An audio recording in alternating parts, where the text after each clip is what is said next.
What's up guys, and welcome back to another episode of the Bundesliga Career Mode. It's episode number 19. Less said about the opening day the better, but today we're returning with lots to get through. The Champions League phase draw might have match day 1, more games in the Bundesliga, and more money to be spent on new signings for sure, on the back of that drubbing on the opening day to Bayern.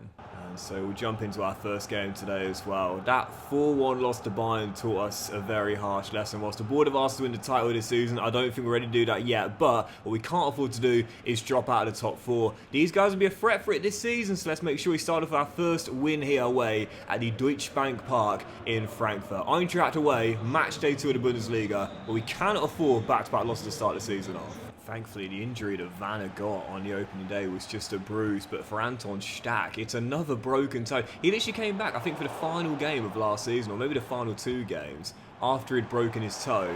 And he's broken his toe on match day 1 this season. What is that pinky toe made out of? Honestly, glass. Seriously. 6 months worth of football missed due to 2 broken toes. So I think today for sure we need to sign a new DM. Knew how he's probably going to go before deadline day is over. So, oh, Kleindenz with a nutmeg. Tim. Yes, come on! I think a new midfielder is definitely on the shortlist on deadline day. What we don't need is a new striker. Big Tim is unstoppable. And I think what I might do as well is, before deadline day, give new contracts to Kleindenz and Rocco and possibly Niakate, who's had a couple of transfer bids so far as well, just to make sure that higher rated and most influential players get tied down to longer term deals as well. With contracts in career mode, you don't need to give any out until they're about to be expiring, but I think for realism it's quite nice to do sometimes, to reward a player for loyalty, but also for a fairer wage increase, if you will, if they deserve a rise. Oh, wonderful build up. And I was going to say, of course, Nathaniel Brown's first goal will come against the team we just signed him from. Excellent save, still 0-0. But yeah, I think we're going to get some new contracts out today as well. So second half underway, still leading by 1. And we've been in full control of this game as well. A stark contrast to that opening day thrashing by Bayern. You know, sometimes you just have to say, as I've talked about this before, fair enough. Like, I'm not at that level yet. You know, I am the most self-critical, self-hating, self-loathing, over-analysing person you will ever meet. But honestly, if there's one thing I've learned in life in the past few years, is that you have to accept that there's going to be situations you're in. Oh, it's going to go in! Moments where, simply put, you just can't compete with whoever your opponent is or whatever task you're trying to do, and that's okay. Just move on to the next thing where you know you've got more of a chance. We did this afternoon, but I didn't expect this. An absolute gift of a second goal. God knows what's going on there, and it is 2 for Mönchengladbach. We've been in full control though, and these points are ours. Michy Batshuayi trying to get Frankfurt back in this game. And the Belgian rolls it across. Great block, Niakate. He's got to stay, man. We negotiated with Milan. They walked out. I was willing to let him go, but the Italians didn't match what I believe was his valuation, or even under that. I think it was 32.5 mil I was willing to settle on. That's under the valuation. Oh, great ball, Rocco. Yes! But I'm going to give Niakate a new contract because he is a brilliant defender. And this man is an electrifying forward. 3-0, game over, first win of the season. It might get even better here as well, as Buadue pops it out wide to Nathaniel Brown. What a great homecoming he's had today. Hacks through. Robin. Oh, it's been amazing. What a response. And I'll say it once again, man. Don't be too harsh on yourself if you've been beaten badly in a situation where, simply put, you were hung out to dry. You weren't able to compete, because you have to accept you're just not at that level yet. We're not at Bayern's level yet. We're not even close to it, man. So don't be too harsh on the boys. Don't be too harsh on yourself. Just move into your next endeavour feeling a bit more confident. We have this afternoon. We've been absolutely brilliant, and we've ran rampant in Frankfurt. 4-1 loss on the opening day. 4-0 victory here. Move past it, move on, get it right. So deadline day is here, 55 million euros in the budget. Let's go make a new signing. With Anton Stack out for 3 months with a broken toe, a new defensive midfielder is definitely going to be my target. My number one option was going to be this man, Angelo Stiller, but unfortunately he's literally just signed for Real Betis about 2 weeks ago. And as I always say for realism, if a player signed for a new club, he's off limits in that window. The very earliest I can bring him in is the next transfer window, if not for the next season. So Stiller's just gone to Seville. I'll leave him there. But loads of other great options though. This would be my number one target, Quentin Timber. Absolutely incredible Dutch midfielder, still at Feyenoord as well, with ludicrous stats. Technically, absolutely amazing with high stamina as well, but I think he's slightly out of our price range. I'll give it a go, but I can't see this one coming off here, considering how good he is right now in the prime of his career. We can't even afford the base valuation, so they have to accept a deal. Well, not £50,000. I think if I offered that,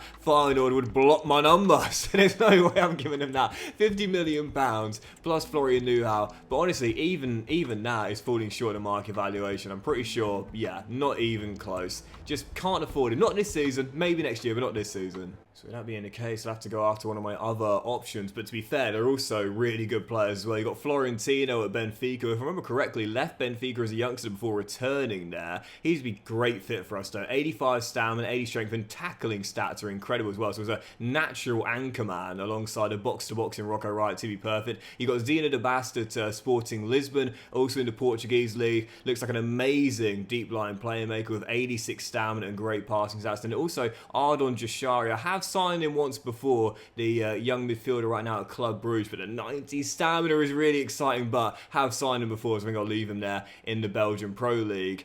And with De Bast and Florentino, obviously De Bast is 5 years younger, but Florentino's out of contract come the end of the season. 34 mil market valuation, but we can get him for sub 30 mil. So I'm going to go after the Portuguese anchor man. Let's bring him in, because this means that we'll be able to invest in other players. We'll still have half our budget remaining, so it just makes sense to go after those value for money deals. This has been a strategy since the save began. Look for good value for money. Good value for money deals. Guys, we literally just brought him in like 10 days ago. Like, seriously, come on, EA have got to work on this, man, honestly. But I don't think we've got to spend more than 30 million euros, not at all. So I'm going to keep hardballing Benfica and saying he's out of contract come the end of the season, but let him go to us on the cheap, and they will 26 million euros. That could be an absolute steal. You know when you sign a player that you've used before in career mode and you think, how comes he doesn't play for that team?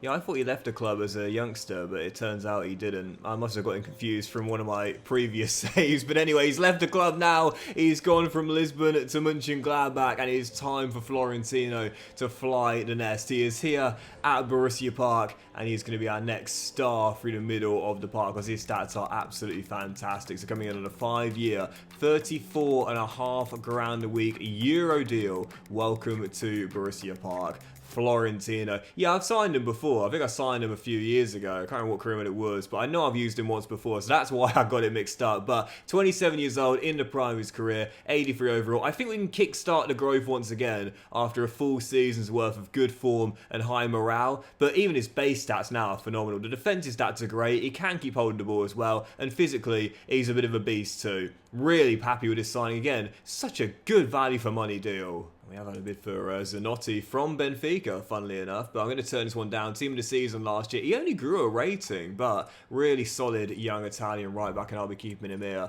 But we've got to give those new contracts out. Like I said, man, I think even though they're not on expiring deals, Tim still has 2 years left on his deal. Rocco will still have 3 on his deal, or possibly even more than that. 4 years? Where is he? Where's Rocco? There is 4 years, and Niakate the same. I'm going to give those 3 players new contracts because their salaries don't justify how good they've been for us, really, since this save began. So, of course, Tim's going to get a new deal. Even at 31 years old, he's still growing and still banging them in. So, Tim is going to get a new contract to make sure that deters any kind of interest. Niakate is going to be staying after the rumours of him going to the San Siro, that transfer falling short. Siku is going to be staying for the long term here. And also, of course, club captain Rocco Wright as well. This dude is absolutely phenomenal through the middle with that high stamina. So, yeah, 3 new contracts for 3 of our star players, keeping the band together after Nobel's sale. I did say on deadline day I'd like a new winger as well. There's a couple of options I've got here, including Kevin Sade at Brentford. Just not sure if we've got the cash to bring him in. He's absolutely rapid, as we know. And the hidden stat on this guy is the 91 jumping as well. He is a 6'1", a sneakily good player in the air.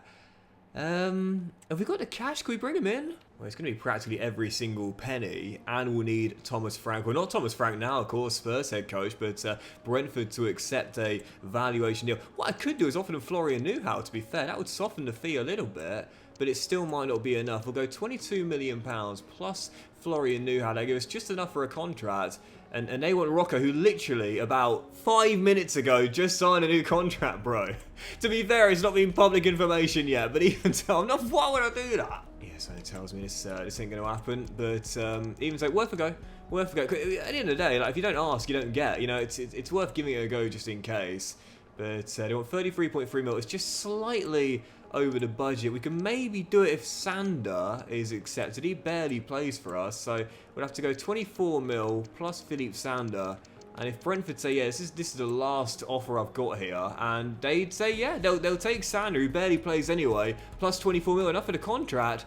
And that's going to be our final deal on deadline day, and a good one too. Oh, get in. He just offered a rotational squad role as well. That's perfect, because he's not going to often start in this game now that we've got the wonder kid Vanna. That's absolutely perfect. I love it when players accept a rotational squad role, man, seriously. He'll have to take a pay cut, not by much, but let's see if he's willing to do that for us. He is indeed. 60 grand a week Euro deal, and that's going to do it. Our 5th signing of the window, and every single deal has represented good value for money. I have to say, I think we had a really good summer window here. 59 million euros was our starting budget this season. That's not a lot of money to work with in modern day football for a Champions League team. I'd say we've done really well, making the best of a bad situation, losing the bell, bringing in a wonder kid, and 4 other really smart value for money pickups as well. So welcome to Borussia Park on a 5-year, 60 grand a week Euro deal. Kevin Schade. It's a lot of money on the contract. It makes him our highest earner now, but even though he's not growing, once again, like I said a moment ago there, don't be put off by this. When you see a player's under the age of 30 years old, if they've got holes on their attributes, don't be put off. 1 full season of good, regular, first-team football, good form morale, and they'll be able to kickstart their growth for the following season. So I'm not worried about that at all. This is a really good pickup here. Yep, that's it. That's it. Florentino is going to come onto the bench. And he's going to start ahead of Stack, of course, as we know, is down for 3 months. I think in that case, going to have to keep Florian Neuhaus now. We're going to have to give him a new contract, just for a 1-year extension to make sure we've got the depth. And Kevin Schade is also going to come onto the bench as well. And that's going to look like our team for this season, of course. The Stack injury is a shame. When he comes back, that's going to give us an extra option through the middle. And that's our team for the new season. Gutted to lose Nobel, don't get me wrong, but otherwise, I'm happy with that. That's a good team for Season 3. I'm liking it.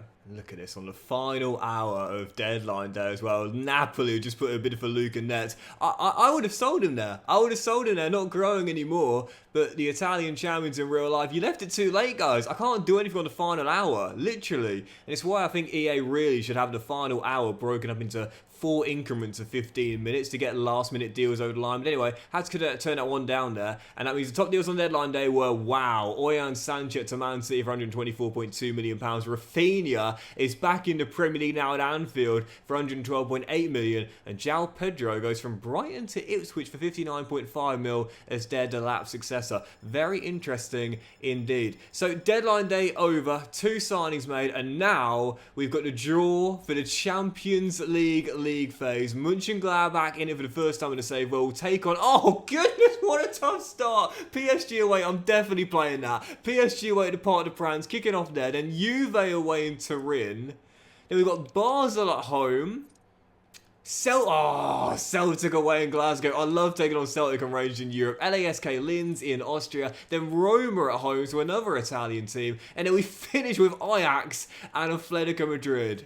Can we get through the league phase? Absolutely. But in the top 8, I think we'll do very well to do that. Oh, and straight after the window, we've just seen that Forest have agreed to meet the release clause of one of our young players that doesn't play. Fair enough, that'll go through in January. Right, definitely doing 2 or 3 more games then, because I really want to squeeze in that trip to Paris against PSG in the opening game of the Champions League. Talk about the most difficult game we could have, the Champions League winners in real life. But before we get there, on the weekend, Stuttgart at home. Our last game at Borussia Park, our first game this season was the thrashing to Bayern 4-1, but a great response in our last one away in Frankfurt. Now let's make it back-to-back wins to put the opening day thrashing into the back of our minds. Stuttgart at home, our following game. 9 minutes Bayern in front there against Düsseldorf. There is no way, absolutely no way we do what the board want, and that's, oh, what a ball. Vanna, first goal for the club. Oh, that's got to be a pen, surely. What? How is that not a pen? Did he win the ball? It looked like he came through the man first, but another injury for Vanna. I mean, he got a bruise on the opening day. That's going to be longer than a bruise, though, no doubt. We have had such little luck to start this season off, man, honestly, and you need that if you're going to take out a team like Bayern. Seriously, come on. Oh, well, I said just have little luck. Thank you very much. We deserve it, though. We deserve it, that's the thing. Striking's 1-0. And as we know, the downside of players getting injured, well, one of the downsides is that if they miss a lot of games in the season, it means that for the following year, EA will downgrade their potential. So for Paul Vanna, 2 games, he's had more injuries than he has any goal involvement so far. No, 0 goal involvements, 2 injuries. What a save by Nicholas, but a rebound not turned in. What a block by Nathaniel Brown. Goal saving. And the ex-Frankfurt man ensures we remain still in front, but I've given it away. Castellanos comes forward. And we still lead by 1, but got to be better than that. Well, we'll take it. Not the best win, but it is a win regardless. Back-to-back clean sheets, and our open day job in the Bayern now looks like a distant memory. Question is, though, how bad was the injury for Vanna? Pretty sure it's going to be a 3-month injury, and yep, there it is, right on cue, called it, 3 months for Vanna. So Vanna and Stack both breaking toes in 3 months. A really difficult start for Mönchengladbach. Just got to play through it, just got to play through it. And speaking of difficult starts, that's exactly what you could categorise this game as. PSG away at the Parc des Princes in the Champions League opener. Last season's winners in real life. It was the most dominant Champions League final I'd ever seen in my lifetime, and possibly the start of a dynasty in the French capital. Tonight, all I want to do is just leave with a point. PSG in the league phase opener, and again, top 8, not sure we've got much chance of that. But qualification, definitely, and a point on the opening day will certainly give us a chance of doing that come the end of 8 games. I remember I was saying to my co-worker the night before the Champions League final, and I was saying, you know, I think it's going to be a close one. I said it's going to be a close one, honestly. I think, you know, obviously PSG Champions League final, desperate to get their first in club history. You know, they're going to be motivated for it. I think they've been the best team in the competition all year long. But Inter, you know, they've got that experience, and the way they managed to, you know, come back and then beat Barca in extra time. You know, when I think most people thought that Barca going to the closing stages of that game had it in the bag. You know, I think it's going to be a really close final. Yeah, it didn't take long for that not to be the case, and this man was one of the big reasons why. Well, they all were, really, weren't they? It was an amazing final performance. Kvaratskhelia puts PSG in front, 12 minutes in, and the hosts lead. There was a moment where, like, I saw Inter's head just completely drop. I think it was when the 3rd goal went in, and don't get me wrong, at that point it was basically game over, but it was kind of sad to see it. Do you know what I mean? It's like it's always sad when a team kind of throws in the towel. But even more so when it's an ageing team of players who know probably won't get another chance at this. Oh, and in a final, in the grand final as well, let alone any final, it's always hard to watch. But for that man, I think to be fair, I think everyone was happy to see Luis Enrique get his hands on the Champions League for all the personal tragedy he's been through. 2 trebles with 2 different teams as well. I'm pretty sure it was the first time we've seen that in the European game. I think I might be wrong. But I said midway through the season, I don't think Luis Enrique was getting the credit he deserved for what PSG had been doing this season domestically, as Kvaratskhelia was denied his 2nd. But also, of course, in the end, they went to win the Champions League as well. But even if they didn't, he had a great year this season on the back of losing their talisman and reinventing the side and doing it within the first season outside of Mbappe leaving on a free. it was great to see it for Enrique because he definitely deserved it. As Mario hits the bar, twice we hit the woodwork, and still we trail. What a first half! Because you'd have some people saying, oh, you know, it's PSG and French football though. They're expected to win year after year. Well, that's true, but you still got to go and do it. Like, do you know what I mean? You don't just get handed a trophy on match day 1. You still got to go and do it, and they did do it dominantly. And winning that Champions League was what you call the icing on the cake. And tonight, as Frankie de Jong lifts one to the far post, Zeno does enough, and Florentino will get it away. Yeah, I was pleased for Luis Enrique. I didn't really mind who won the Champions League final. To be honest, I didn't have a hat in the ring, but secretly I was very happy for Luis Enrique to get it. As the waiting finds Christ, he's on. Yes, and that is so deserved as well. Twice we hit the word tonight, but we kept on pushing, we kept on pressing, and we get the reward. If at first you don't succeed, try again. Tim Kleinen's 31 years old, and as we know nowadays, when you're playing Garima, when a player turns 28, you start thinking it's time for them to be moved on. But, what a ball, Bruno Guimaraes. For me, Kleinens could still bang him in at 40, as Kvaratskhelia offloads. Great save by Nicholas on Ademola Lookman, and it remains at 1-1. But there's no way it finishes this way. It's been an amazing opening day. We've stood up to PSG really well out there, but, oh, that's so unlucky.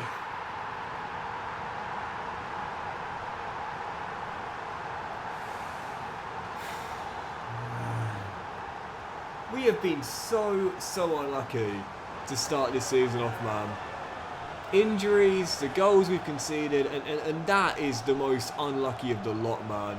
Alphonso Davies from close range, but what can I do about that? Brilliant games today, but unfortunately it's going to be our second loss in 4 to start the campaign. But if you look at the fixtures we've had to start this season off, man, Bayern, Frankfurt away, Stuttgart aren't no pushovers, and obviously PSG on the first game of the Champions League phase as well. We've not exactly had an easy start. When you factor in the 2 injuries as well, it's been difficult. As Frankie de Jong finds Dembele, and Ousmane down this right-hand side offloads. De Jong, the ex-Barca boys linking up before the Brazilian converts home. Bruno Guimaraes makes it 3, and that will end any chance of a point on match day 1. Getting through this league phase is going to be incredibly difficult to do. But whilst we'll get no points on match day 1, I have to say this scoreline is a bit unfair. We've not been as bad as this scoreline suggests, man. Like, honestly, the Bayern game, fair enough, that 4-1 thrashing reflected the pattern of play. But tonight, I don't think we've been this bad in the French capital. However, you can list as many positives you want. Ultimately, the reality is we're leaving with no points. Welcome to the Champions League, Mönchengladbach. This is the level we need to get to if we're to win it one day. But that'll do it for today's episode of the Bundesliga Career, guys. Big fan, you watched it, enjoyed it. If you have, then please do drop a like. I'm sure you'll have a fantastic day. I'll return in the next one with the DFB Pokal and more games in the Bundesliga, where hopefully we'll get back to winning ways and go on a nice run for the first time this season. Have a great day, guys. Much love, and I'll see you for the next episode of the Bundesliga Career Mode very soon.